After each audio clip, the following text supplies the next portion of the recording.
इसीलिए हमें मन को पवित्र करना है तो किसका सहारा लेना पड़ेगा? बोले सत्य का। किसने लिया था सत्य का सहारा?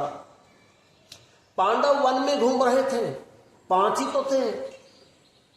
पांडव वन में घूम रहे, इंद्रप्रस्थ छीन लिया, हस्तिनापुर छीन लिया, लेकिन जब दुर्योधन बहुत अच्छे से राज्य करता था तो युधिष्ठिर ने एक किरात को भेजा, एक वनेचर को भेजा और जाकर के ये देखा कि युधिष्ठिर ने कहा कि दुर्योधन अपने राज्य को किस प्रकार से चला रहा है। ये किरात, ये वनेचर दुर्योधन के राज्य में हस्तिनापुर जाता और वहां जाकर के जब दुर्योधन की गतिविधि देखता है तो उसका राज्य बहुत ही अच्छी प्रकार से चल रहा था।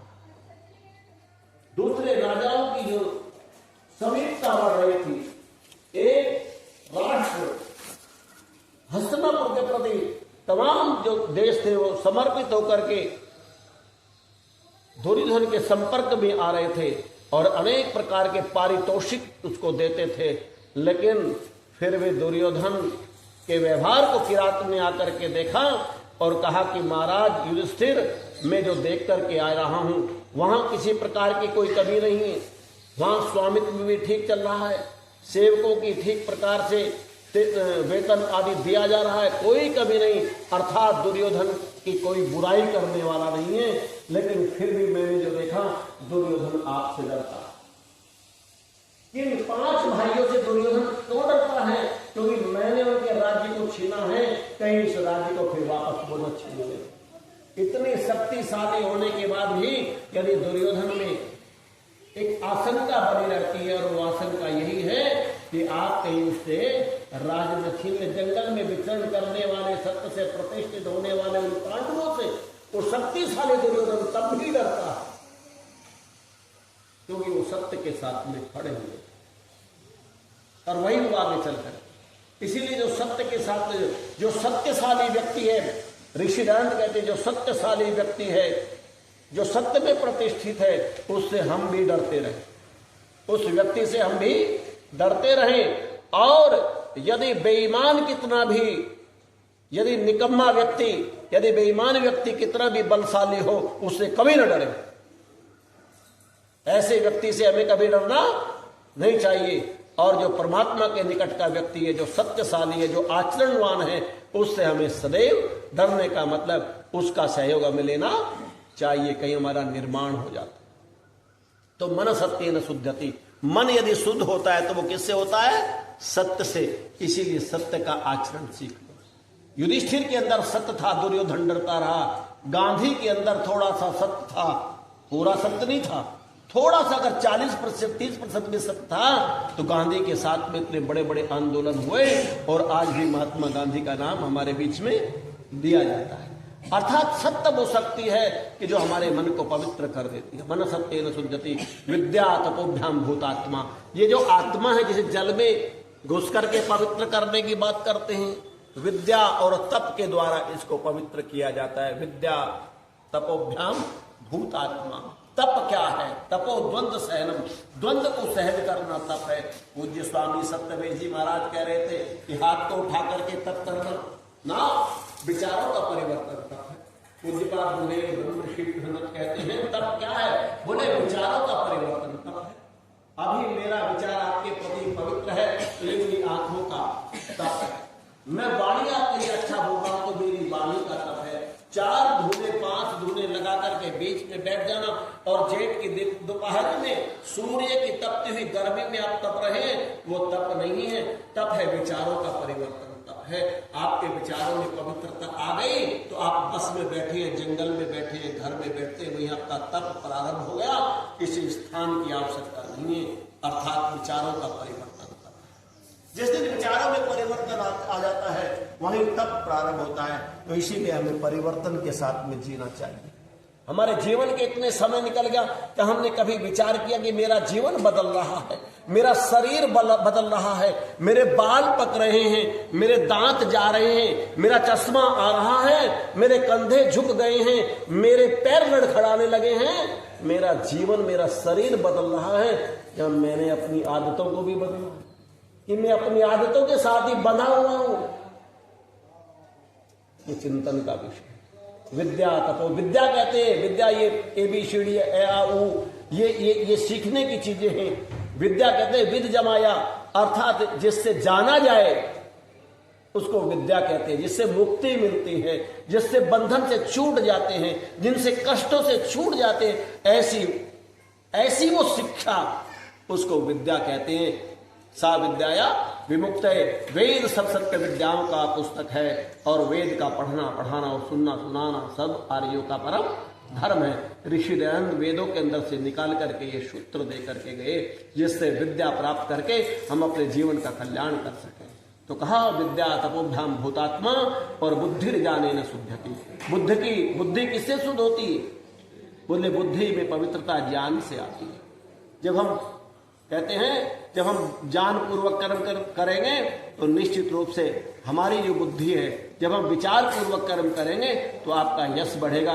बुद्धि जाने ना शुद्धति, आपकी बुद्धि मेधा हो जाती है, आपकी बुद्धि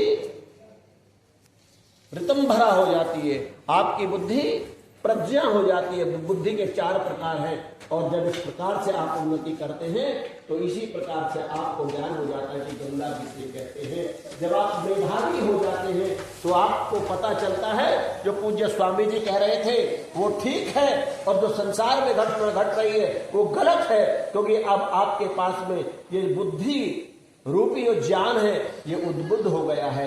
उस प्रकार से उद्बुद्ध हो गया है जैसे लकड़ी में पड़ी हुई अग्नि शांत है, वो आपको जला नहीं रही भाई।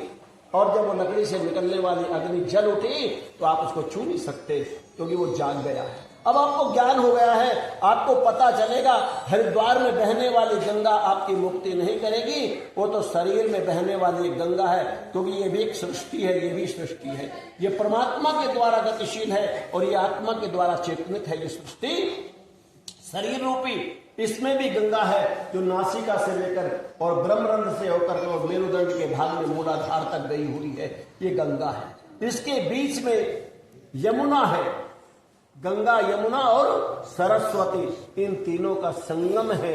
जब आत्मा इसमें स्नान करता है तो मुक्ति होती। ईड़ा, पिंगला और सुषुम्ना एवं अन्य नाड़ी जिस स्थान पर शरीर में आपस में मिलती है उस स्थान को पद्म, कमल या चक्र के नाम से जानते हैं। जब व्यक्ति साधना के द्वारा, मूलबंध के द्वारा जब व्यक्ति प्राणायाम करता है और ईश्वर का चिंतन करता है तो उसके चक्र विकसित होते हैं। जब चक्र विकसित होते हैं तो वहां जब ये आत्मा रीढ़ विभाग में जाकर के जब स्नान करता है, अर्थात हमारी सुषुम्ना वायु होता है, तो वह आत्मा का स्नान होता है। गंगा में स्नान होता है। आत्मा आपके शरीर में है। आप अभी हम जयपाल के घर में है क्योंकि यज्ञ में आए हैं, लेकिन आपका मूलाधार ये नहीं है। मूलाधार आपका घर है, आप कहीं भी रहे, लेकिन मूलाधार आपका घर है जहां का आपका कार्ड बना हुआ। इसलिए आत्मा का मूल आधार तो मस्तिष्क लघु हृदय में है, लेकिन वो जब हम सुनते हैं तो कानों में होता है, जब हम देखते हैं आंखों में होता है, जब हम बोलते हैं तो वाणी में होता है, और जब हम अच्छे काम करते हैं तो वो अच्छे कर्म और वो अच्छे विचार उस आत्मा का भोजन बन जाते हैं। तो आपका आत्मा बलिष्ठ हो जाता है, आपका आत्मा बलवान हो जाता है। जैसे शरीर को भोजन देते साथ भोजन अच्छा भोजन कराते हैं तो आपका शरीर बलिष्ठ हो जाता है। और जब हम अपने शरीर में अच्छा भोजन नहीं करते शरीर के लिए तो धीरे धीरे हमारे ऑर्गन फेल होने शुरू हो जाते हैं, हमारा शरीर कमजोर हो जाता है। इसलिए हमने कभी आत्मा को भोजन नहीं दिया। आत्मा का भोजन क्या है? आत्मा का भोजन है विचार। अच्छे विचार दोगे तो आत्मा बलिष्ठ होगा, और बुरे विचार दोगे, बुरा विचार करोगे तो आपका आत्मा कमजोर हो जाएगा। इसीलिए आत्मा को भी बलवान बनाओ, अच्छे विचार करो।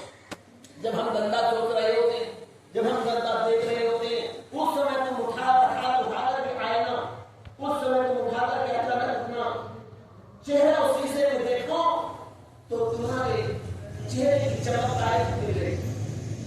जिस समय तुम गलत सोच रहे होते हो, जिस समय तुम्हारा व्यर्थ बहता हुआ होता है, अचानक शीशा उठाओ और अपने चेहरे को देखो तो तुम्हें पता लगेगा कि मेरे चेहरे के ऊपर जो 4 घंटे पहले चमक थी वो विचार के साथ समाप्त। और जो हमारे विचार अच्छे होंगे तो तुम्हारे चेहरे पर दिखते